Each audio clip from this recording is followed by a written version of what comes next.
Denim Couch Podcast. Ooh, whoa, ooh, whoa. The 40s, 50s, 60s, 70s, and 80s with Steph with an F. Hi guys, welcome to the Denim Couch Podcast, where we chill on this denim couch and talk about the 40s, 50s, 60s, 70s, and 80s. I'm Stephanie Tanner. Welcome.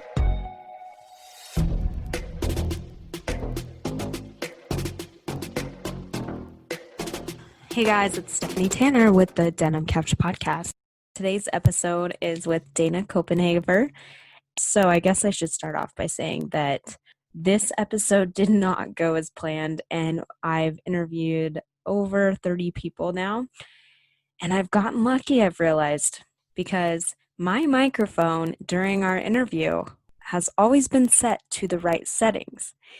And unfortunately, while interviewing Dana, my settings were off. It was the first time this has happened, and I've double-checked most of my interviews. And so I guess this interview was just supposed to be between me and Dana. And the good thing is that when I do interview people, I get what I get out of it is just being with them or hearing from them and having kind of a personal experience and getting to hear the story from them. That's half the fun, is just being able to hear their stories and learn from them and also get to know them better. So Dana is one of my favorite ladies that I somewhat grew up with. Dana worked at my school and was just the sweetest, always caring, and one of the most giving people I have ever met. She gave me handmade aprons and lanyards and just beautiful, beautiful things that were so thoughtful that she put a lot of time into. And because of that, I actually think of her often. So if you want someone to remember you, I can assure you that if you make a handmade gift, they'll remember you. I love Dana, and my impression of her has always been that she is very giving and helpful and just there for people, for her family, for friends, and for the people in the small town that we are from. So I have all good things to say about Dana, and I'm so sad that I don't have the full recording for you guys. But I have decided that with this episode, I just have to include Dana because she's special to me, and I wanted her to be the last of the 60s episodes. And so we are going to hear a few snippets from her. These interviews take a bit of time, about an hour, depending on where we go with the interview. And it just takes a lot of time from them. So I was able to have a short phone chat with Dana just so you guys can hear her voice and get some personal thoughts from her. So this episode will be a little short, but I want to include some things from Dana and also tell you myself how the interview went and what questions she answered and what I learned from her stories. So with that, I hope you all enjoy the rest of this interview. So here we go.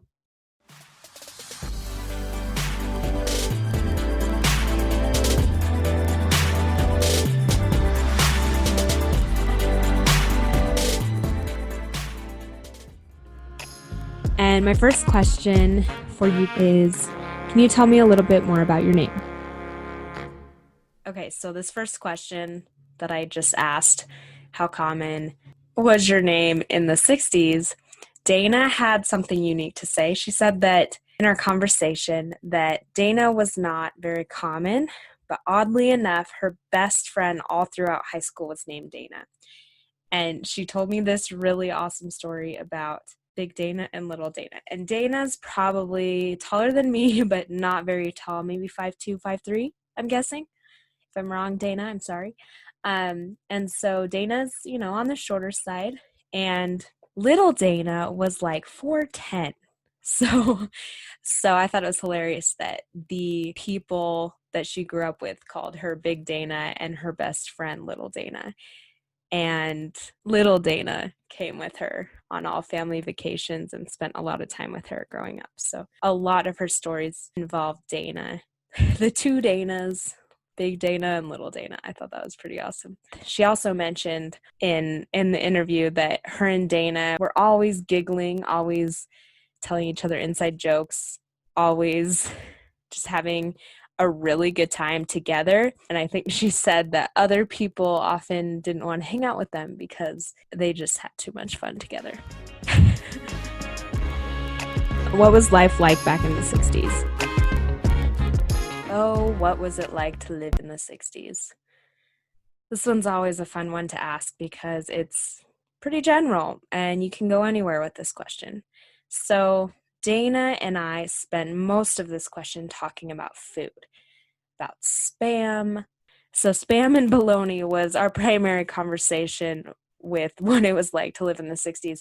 And I very much appreciated this because I haven't had someone answer with food in a while. And bologna was part of my childhood, and we were talking about how they would make the bologna sandwiches on the balloon bread, the meat slice of bologna, the cheese that you peel out of the plastic wrapper, and mayonnaise.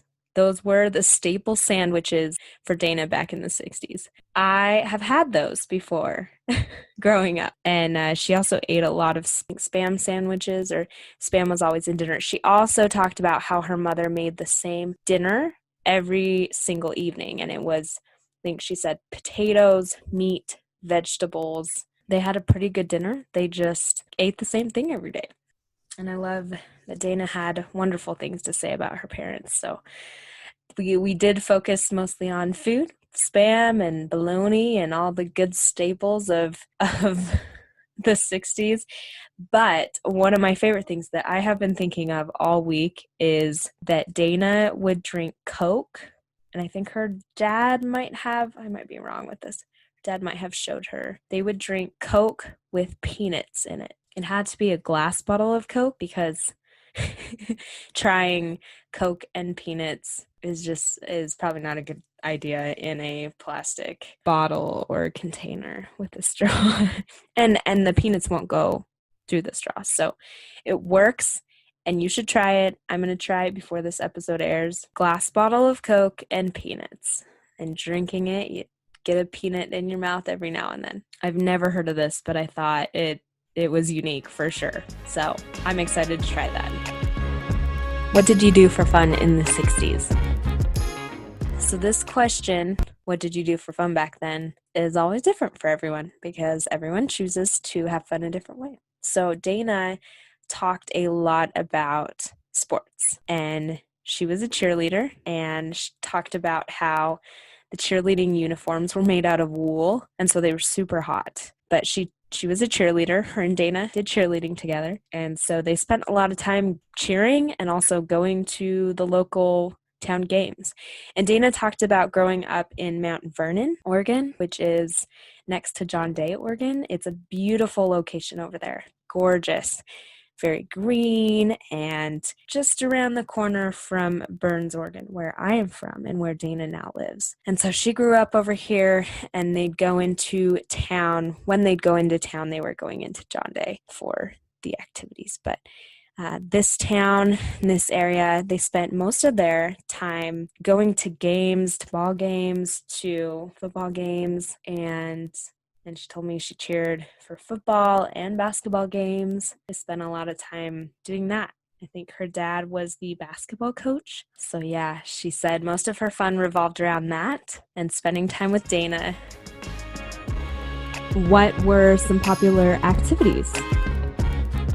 Okay, so for popular activities, I remember Dana talking about dances that, like all the other people I've interviewed, that they had local dances put on that were put on by the community and churches. And so she said everyone would come. The entire family would come. The young, the old, the middle-aged would all come to the dances. Her parents didn't usually go to these dances. Her dad would often chaperone the school dances, and so most of the dances her dad was already out there. So with the community dances, she got a little break from having supervision all the time. But she said the town enjoyed dancing and the local sports. I can't forget this. Dana said they would drag the main street. They would get in their car and drive, and that was a popular activity. And spend a lot of time driving around with their friends.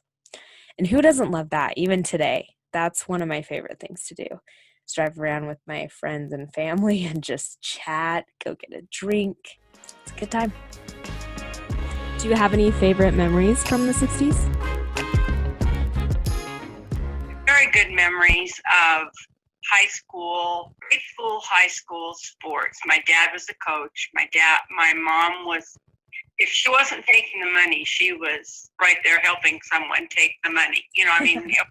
It was I always knew where she was. I think I ran loose. I think they call it running feral now, but they didn't say that back then about their children, but I just remember being at ball games all my life. And then I had such good memories of high school. I loved high school. I mean, nobody should love high school as much as I loved high school. And I think that's why God gave me a chance. I got to be in high school 30 more years. I just never grew up. I just always felt like my friends were 18 and under. I was really lucky with that. What was the style like back in the 60s? What did you wear?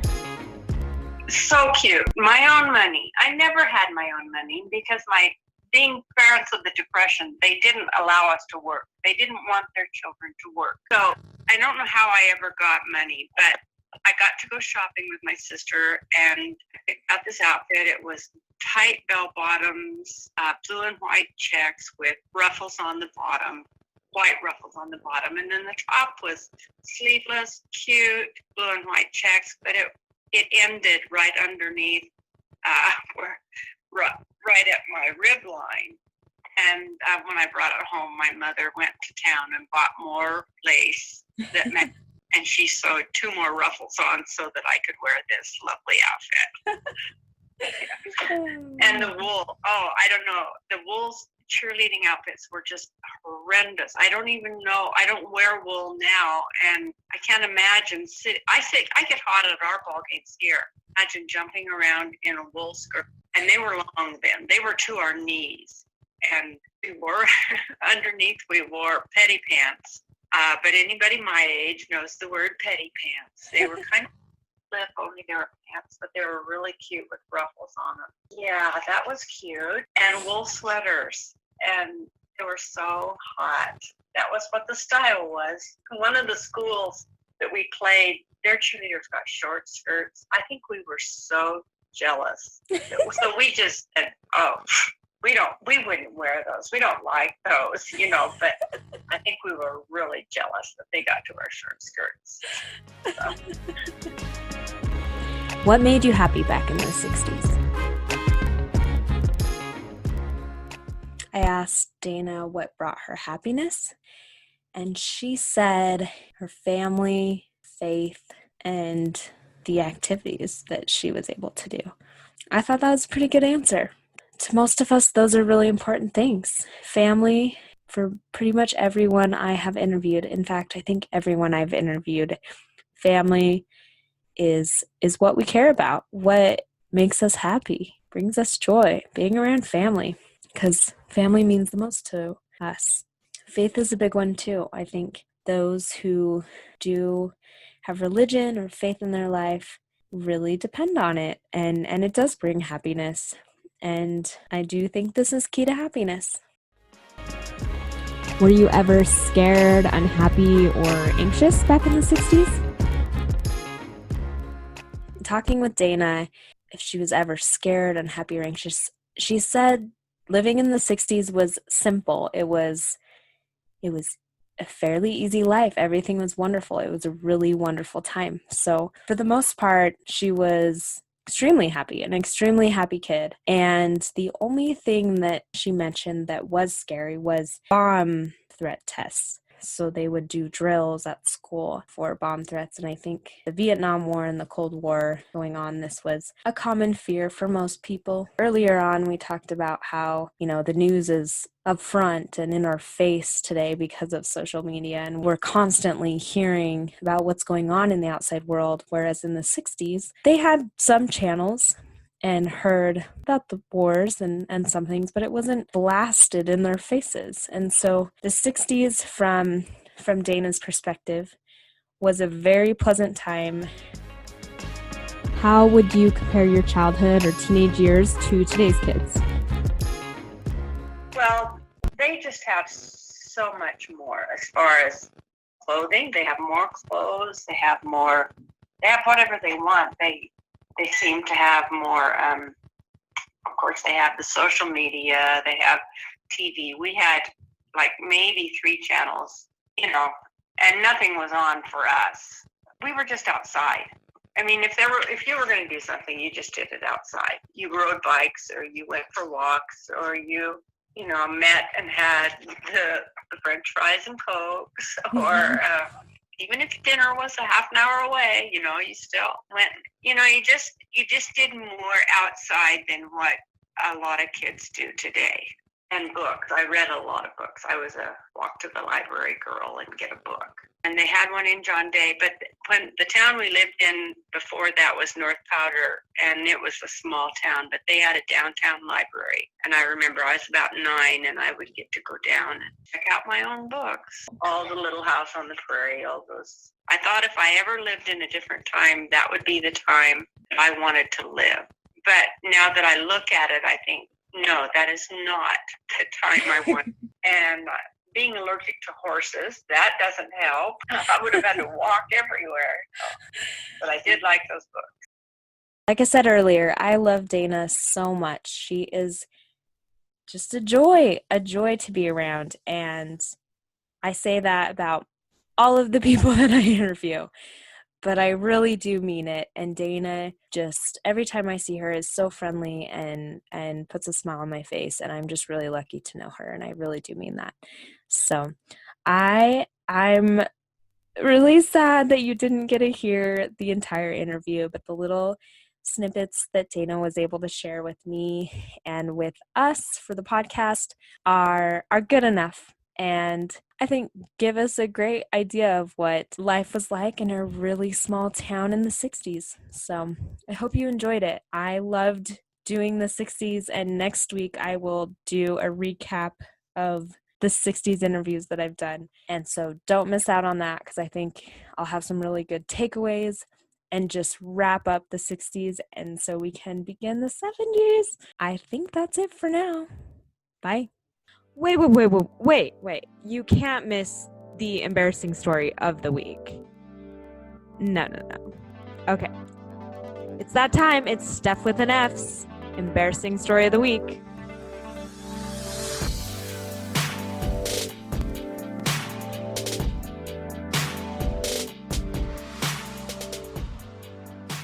Oh, yes. I feel like this whole episode, the fact that I wasn't able to record it was my embarrassing story for the week, because it was very embarrassing that I spent an hour having a wonderful time with Dana and none of it recorded. So that's embarrassing. Technology is not always 100% perfect. But what matters most is that I enjoyed seeing Dana. That's what means the most to me, and that I can report back to you guys. Even though it's much more entertaining to hear my guests' voices than myself. Embarrassing stories, though. That tops it all. I could also add that I ran out of pants this weekend, which is never a good thing. So I had to wear a dress, which isn't all that embarrassing. But the fact that I did not do laundry and found myself scrambling for something to wear in the morning was slightly embarrassing. Anyways, I hope you all have such a wonderful week. Like I said, looking forward to our recap next week. I hope you all had such a great time going through the 60s with me. So we'll finish up next week's episode with that recap. And I think that's it for today. Have a wonderful week, and I will talk to you next time. Bye.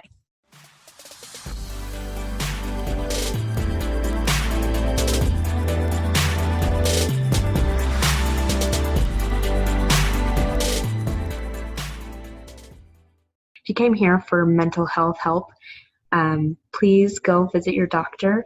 If you're looking for some mental health tips, Dr. Daniel Amen is someone I follow. I love what he has to say and offer. I think his website is brainhealthassessment.com, and he just has some awesome checklist items that go over brain health habits that you should be doing to have better brain health.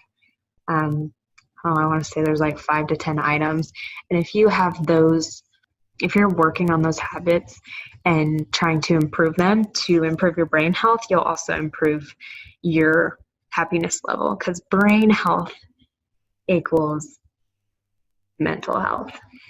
So keep your brains happy and healthy, and check out Dr. Daniel Amen. This is not sponsored. I just really like what he has to say, and I think it's really beneficial. I think it can help a lot of people.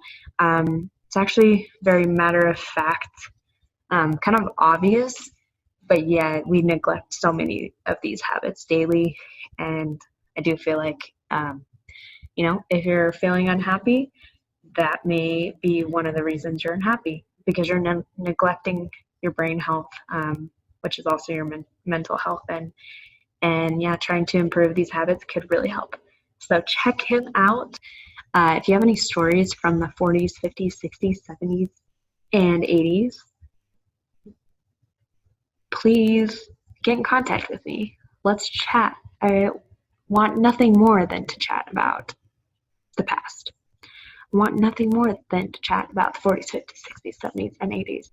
If you have any specific questions that I'm not asking that you would like to know about these eras while interviewing these people, please let me know. I would love some advice, and I would love your input. So, what would you guys like to know?